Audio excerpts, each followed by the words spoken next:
Friends, இன்னைக்கு என்ன தெரியுமா பார்க்க போகிறோம்? கொடுவா மீன் குழம்பு, மீன் வறுவல், தூத்துக்குடி ஸ்பெஷலில் தேங்காய்லாம் அரைச்சி ஊற்றி மீன் குழம்பு எப்படி செய்யலாம் அப்படின்றதையும் பார்க்க போகிறோம். வாங்க வீடியோக்குள்ளே போகலாம். ஹலோ ஃப்ரெண்ட்ஸ், இன்றைக்கி மீன் வாங்கி மீன் குழம்பு வைக்க போகிறேன், மீன் வறுவல் பண்ண போகிறேன். அதுக்கு ஃபஸ்ட்டு வாங்க மீன் வாங்க போகலாம். எங்கள் வீட்டுக்கே கொண்டு வந்து ஒரு அண்ணா வந்து மீன் கொண்டு வந்து தந்துடுவாங்க. வாரானா நாங்கள் ஃபோன் பண்ணி சொல்லிடுவோம், எடுத்துகிட்டு வந்து தந்துடுவாங்க. வாங்க மீன் வாங்க பார்க்கலாம். அண்ணா வந்து எல்லாமே கொஞ்சம் பெரிய பெரிய மீனாக எடுத்துகிட்டு வந்திருக்காங்க. நான் வாங்க போகிற மீன் வந்து கொடுவா மீன். ஓகேங்களா? கொடுவா மீன் யாருக்கெல்லாம் தெரியும்? எனக்கு கொஞ்சம் கோல்டாக இருக்கிறதுனால நடுவு இருமுறேன், டிஸ்டர்ப் ஆகுது, சாரி. கொடுவா மீன் நான் வந்து ஏற்கனவே வந்து ஒரு நாள் எங்கள் அண்ணா வந்து கொடுத்துருந்தாங்க. 3 கிலோவில் ஒரே மீன் 3 கிலோ இருந்தது. செம்ம டேஸ்டான கெஸ்ட் வந்திருந்தாங்க, நாங்கள் வாங்கி செஞ்சுருந்தோம். இன்றைக்கி அவ்வளோ வாங்கி செய்ய முடியாது இல்லையா, நான் 5 பேருக்கு தான். அதனால் வந்து 2 மீன் நிற்கிற மாதிரி 1 கிலோ மீன், அந்த மீன் தான் வாங்க போகிறேன். அப்புறம் வந்து கடல் எறா இருக்குது சொன்னாங்க. கடல் எறா வந்து 800 ரூபா சொன்னாங்க கிலோ. வந்து பாருங்கள் மீன் எப்படி இருக்குது பாருங்கள். அண்ணா கிட்ட எப்போவுமே மீன் வந்து செம்ம ஃப்ரெஷ்ஷாக இருக்கும். ஒரு மீன் கூட பழைய மீன் அந்த மாதிரிலாம் எதுவுமே இருக்காது. பாருங்கள் ஃப்ரெண்ட்ஸ், சூப்பராக இருக்குது பாருங்கள் மீன். அதுதான் கடல் எறா. கடல் எறா மட்டும் தான் வாங்குவேன். அதேமாதிரி வளர்ப்பு எறா வரும், வாங்க மாட்டேன். வஞ்சிரம் மீன் இது எல்லாமே பெருசாக இருக்குது பார்த்தீங்களா. வஞ்சிர மீன் வந்து 850 ரூபா சொன்னாங்க. இது ஒரு மீன் சொன்னாங்க, மறந்துட்டேன். நண்டு. இப்போ நாங்கள் வாங்குறது தான் இந்த மீன். இந்த மீன் தான், இதுதான் கொடுவா மீன். இதுதான் வாங்க போகிறேன். அந்த 2 மீன் தான் வாங்கி குழம்பு வச்சு எப்படி டேஸ்ட்டாக இருக்குது பார்க்கலாம். சாரி, நடு ரொம்பவே இருமுறேன். எனக்கு எப்போவுமே வந்து அண்ணா வந்து மீன் வந்து க்ளீன் பண்ணி கொடுத்துருவாங்க. முன்னாலெல்லாம் க்ளீன் நானே தான் பண்ணிப்பேன். இப்போ எனக்கு இங்கே வீட்டிலே வேலை அதிகமாக இருக்கிறதுனால எப்போவுமே அண்ணா க்ளீன் பண்ணி கொடுத்துருவாங்க. அதுக்கு எக்ஸ்ட்ரா சார்ஜெலாம் கிடையாது. மீன் இது வந்து கொடுவா மீன் 1 கிலோ அதிகமாகவே இருக்குது, 650. நான் எப்போவுமே இவ்வளோ ரேட்டில் வாங்க மாட்டேன் தான். இன்றைக்கி வேறு நாங்கள் நினச்சிருந்தோம், அது வாங்கி செய்ய முடியலை. அதனால் சரி ஓகே இன்றைக்கி இருக்கட்டும் அப்படின்னு சொல்லிட்டு வாங்கியிருக்கேன். பாருங்கள், அண்ணா வந்து மீன் வந்து எப்போவுமே வந்து காசிமேடு அங்கே தான் போய் எடுத்துகிட்டு வரதா சொல்லுவாங்க. ஆனால் நல்லாயிருக்கும் மீன் வந்து, எந்த ஒரு குறையுமே சொல்ல முடியாது, அந்த மாதிரி இருக்கும். மார்க்கெட்டில் போய் வாங்குவோம், அப்போ கூட 1-2 மீன் மிக்ஸாக போட்டுருவாங்க, கொஞ்சம் நல்லா இல்லாத மீன் போட்டுருவாங்க. இருந்தாலும் அண்ணா கிட்ட சூப்பராக இருக்கும் மீன். இன்றைக்கி எந்திரிச்ச உடனே ஃபஸ்ட்டு மீன் வாங்க தான் வந்திருக்கேன் ஃப்ரெண்ட்ஸ். எந்திரிச்சு தெளித்து கோலம் போட்டுட்டு ஃபஸ்ட்டு மீனை தான் வாங்குகிறேன். மீன் வாங்கி வச்சுட்டு தான் காலையில் டிஃபன் செய்யணும். இது மதியத்துக்கு தான் செய்ய முடியும். ஏன்னா இதை செஞ்சு நான் வந்து நடு எனக்கு வேறு வேலைங்கள்லாம் இருக்கும் இல்லையா, அதெல்லாம் செய்ய முடியாது. இப்போ இது மதியத்துக்கு தான். காலையிலைக்கு இட்லி சட்னி, தேங்காய் சட்னி, அதை முடிச்சுட்டு தான் இதை செய்வேன். பார்க்கலாம். அண்ணா வந்து மீன் கட் பண்ணி மட்டும் கொடுத்தாங்க. நம்மளும் கொஞ்சம் கழுவணும் இல்லையா, உள்ள செதில் கொஞ்சம் இருக்கும். அப்புறமா எக்ஸ்ட்ரா அந்த குடல் பகுதியில் கொஞ்சம் சரியாக க்ளீன் பண்ண மாட்டாங்க இல்லையா, அதெல்லாம் நம்ம தண்ணி வச்சு நல்லா கொஞ்சம் உப்பு போட்டு நல்லா க்ளீன் பண்ணி எடுத்து வச்சிடலாம். க்ளீன் பண்ண பிறவும் கொஞ்சம் நான் உப்பு போட்டு தான் லைட்டாக உப்பு போட்டு ஊற வச்சிருவேன் மீனை. கட்டையில் வச்சு கட் பண்ணுறாங்க இல்லையா, அதோட அது எல்லாமே இருக்கும். கொஞ்சோண்டு மஞ்சத்தூள் போட்டு க்ளீன் பண்ணி எடுத்துக்கலாம். ஓகே, கொடுவா மீன் குழம்புக்கு தேவையான பொருள் ஃப்ரெண்ட்ஸ்: தேங்காய்,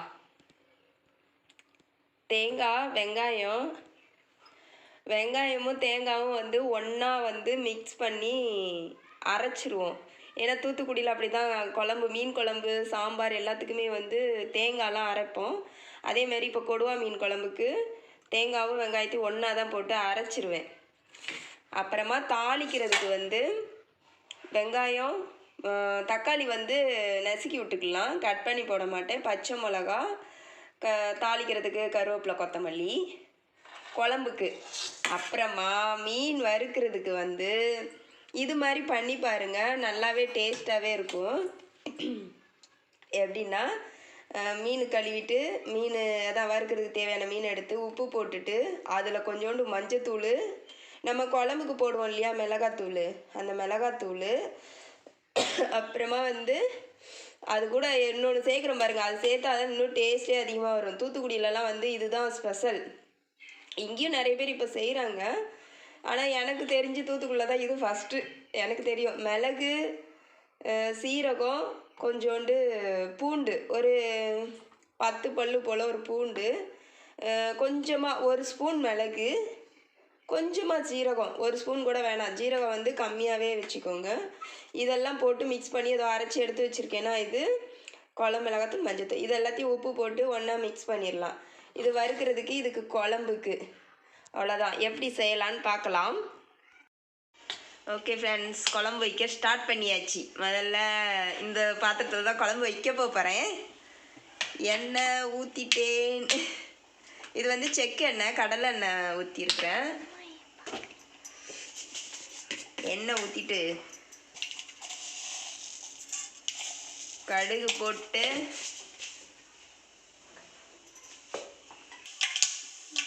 அப்புறம் வெந்தயம் கொஞ்சோண்டு போடுறேன். மீன் குழம்புக்கு இல்லையா, வெந்தயம் லைட்டாக போட்டால் நல்லா வாசனையாக இருக்கும். அதனால் வெந்தயம் கொஞ்சோண்டு, 1 ஸ்பூன் அந்த அளவு தான்.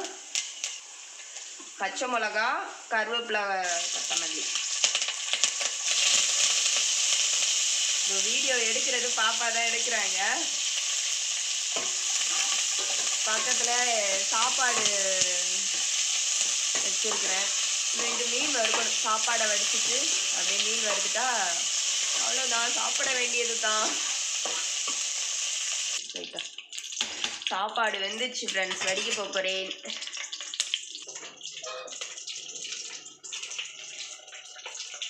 வெங்காயம் போட்டுடலாம் ஃப்ரெண்ட்ஸ். இதில்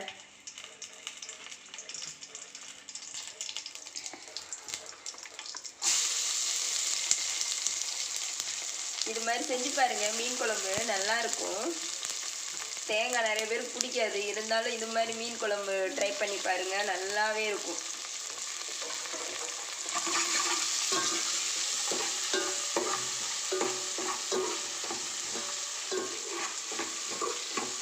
பக்கத்தில் அடுப்பில் மீன் வறுக்கிறதுக்கு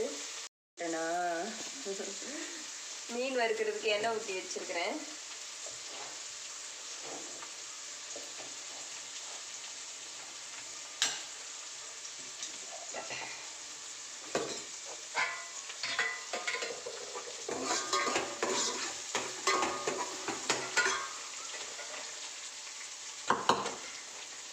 மீனை எடுத்து அடுப்பில் வச்சிடலாம். லைட்டாக தான் சூடாக இருக்குது, நல்லா சூடான நம்பர் தான் வைக்கணும்.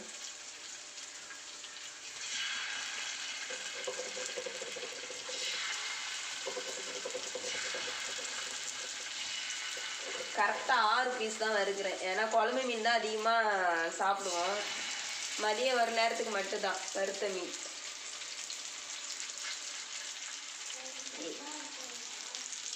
வெங்காயம் நல்லா வதங்கிடுச்சு, தக்காளி போட்டுடலாம்.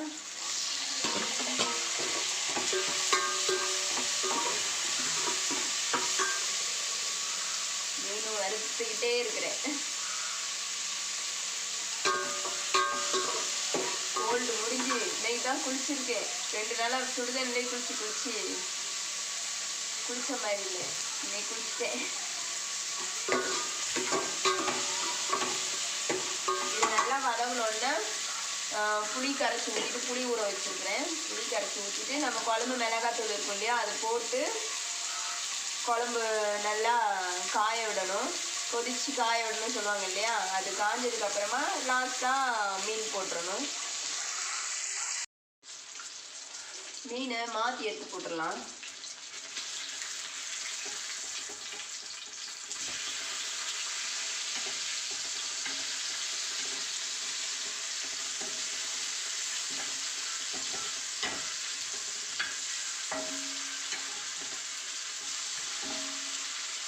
வச்சு இதில் புளி கரைச்சி ஊற்றிட்டேன் குழம்புல.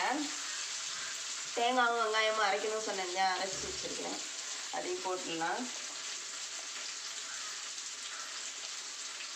இங்கே சென்னையிலலாம் ஃபுல்லாக தேங்காய் சேர்க்கவே மாட்டாங்க.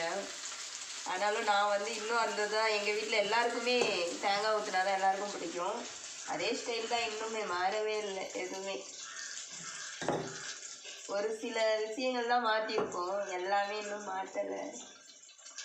இதே மாதிரி இங்கே இருக்கிறவங்க பார்த்தீங்கன்னா செஞ்சு பாருங்கள், நல்லாயிருக்கும். மீன் அவ்வளோதான், இன்னொரு 5 நிமிஷத்துல மீன் ரெடி, சாப்பிட்லாம். குழம்பு தான் இன்னும் கொஞ்சம் டைம் எடுக்கும், கொதிச்சு காயணும் இல்லையா. இது பண்ணிவிட்டு அப்புறமா மிளகாத்தூள் போட்ட பிறகு கூட தேங்காய் போடலாம். இது மாதிரி மிளகாத்தூள் நான் அரைச்சி வச்சுருப்பேன், எல்லாம் மிக்ஸ் பண்ணி காஞ்ச மிளகா தனியா எல்லாம் வறுத்து அரைச்சி வச்சிட்டோன்னா கெட்டு போகாது. இது எனக்கு ஒரு 3-4 மாதம் அந்த மாதிரி வரும். 1 கிலோ மீனுன்றதால இந்த கரண்டிக்கு 2 கரண்டி போடுவேன். காரம் தேங்காய் ஊற்றுறதுனால காரம் வந்து கம்மியாக இருக்கும், அதனால் நான் எக்ஸ்ட்ரா கொஞ்சமாக போடுவேன். அரைக்கும் போதே மிளகாத்தூள் அரைக்கும் போதே காஞ்ச மிளகா வந்து 1 கிலோ காஞ்ச மிளகாவுக்கு 3/4 கிலோ தான் தனியாக போடுவேன், அதனால் காரம் இருக்கும். தேங்காய் ஊற்றினாலும் காரம் இருக்கும். இங்கே வந்து 1 கிலோவுக்கு 1 கிலோ அந்த மாதிரி போடுவாங்க, தேங்காய் ஊற்ற மாட்டாங்க. தேங்காய் ஊற்றுறதுனால 1 கிலோ காஞ்ச மிளகாய்க்கு 3/4 கிலோ தனியா. மீனும் ரெடி, குழம்பும் முக்கால்வாசி முடிஞ்சுது, இன்னும் கொஞ்சம் தான். குழம்பு கொதிக்கிட்டு மீன் போடலாம். ஓகே, குழம்பு கொதித்து காஞ்சிடுச்சு ஃப்ரெண்ட்ஸ், மீனை போட்டுடலாம். இப்போவே போட்டால் தான் கொஞ்சம் குழம்பும் மீனில் ஊறும். உப்பு போட்டு ஏற்கனவே வச்சுருக்கோம் மீனில், எல்லாம் கரெக்டாக மிக்ஸ் ஆகிறதுக்கு இப்போயே போட்டுடலாம்.